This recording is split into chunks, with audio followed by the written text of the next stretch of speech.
और इसी पैंडेमिक की वजह से, इसी वबा की वजह से।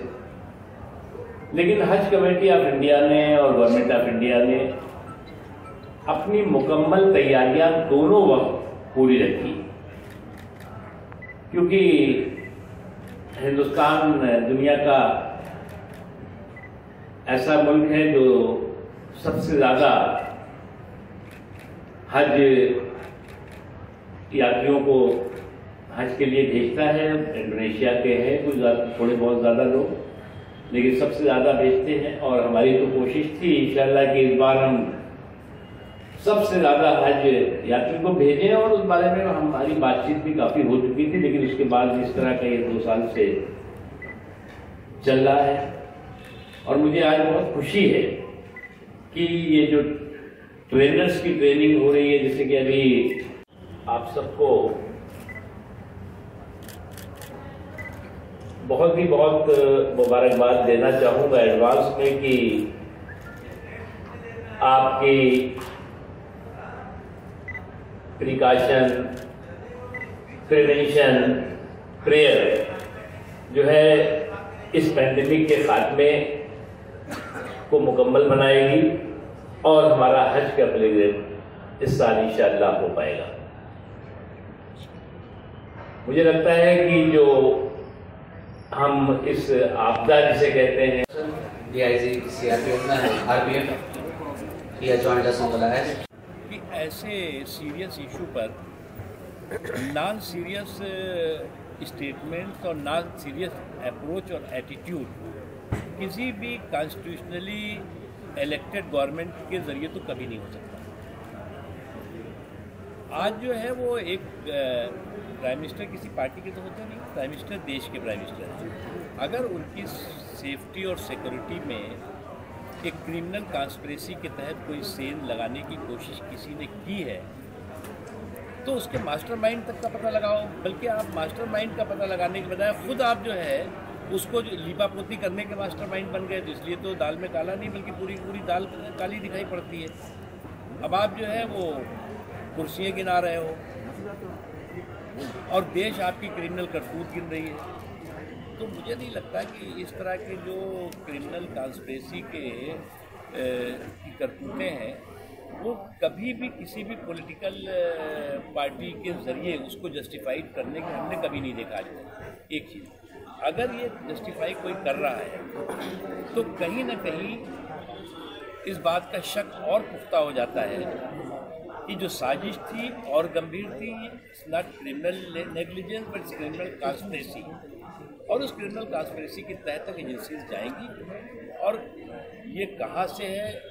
इसका मास्टरमाइंड कौन है और इसके पीछे मकसद मंशा क्या है। क्योंकि आपको मालूम है कि नरेंद्र मोदी जी पूरी दुनिया में अमन और चैन और साथ ही साथ टेररिज्म के खिलाफ लड़ाई के बड़े योद्धा हैं, बहुत बड़े एक अभियान चलाने वाले, नेतृत्व करने वाले नेता के रूप में उनकी पहचान है। और पूरी दुनिया इससे बेचैन है और इससे पूरी दुनिया को जो है वो चिंता है कि ऐसे देश में जहाँ पर कि जो कि पूरी दुनिया को आतंकवाद के खिलाफ लड़ाई की राह दिखा रहा हो और आतंकवाद के खिलाफ लड़ाई का जो नायक हो उसके खिलाफ ऐसा षड्यंत्र हो तो चिंता की बात है और उस पर कार्रवाई हो। क्रैशिंग ब्रिगेड है, जब हिंदुस्तान की या भारत की जो छवि है वो दुनिया में बढ़ने लगती है,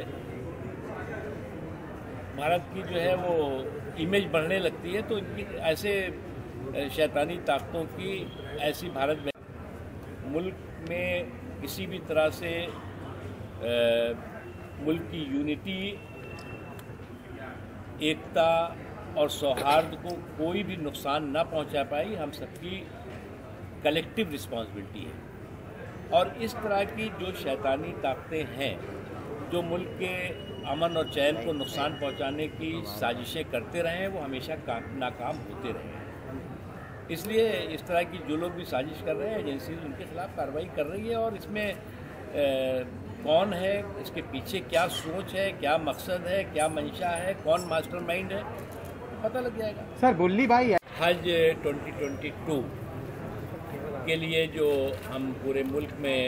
जो हमारे हज पर जाने वाले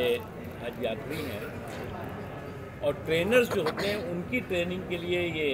लगभग मोर देन 500 जो ट्रेनर्स की ट्रेनिंग का प्रोग्राम चल रहा है।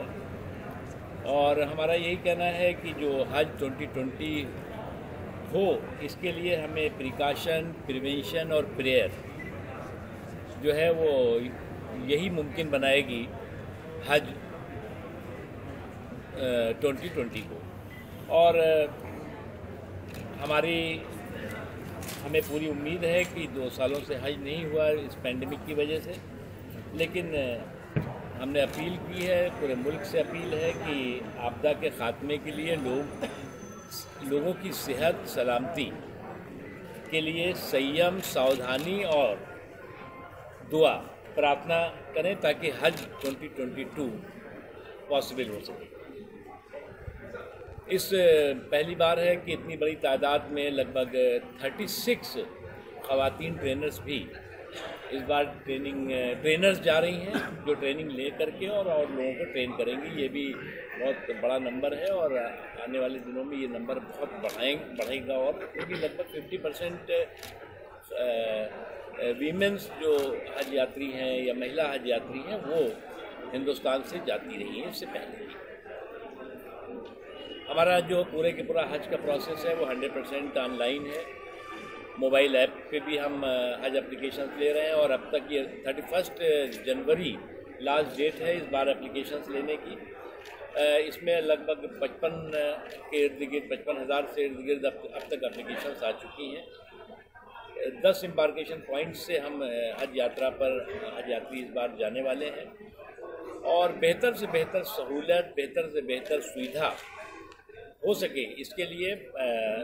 ये जो हज यात्रा है ये इसको मुकम्मल बनाने के लिए, इसको बेहतर बनाने के लिए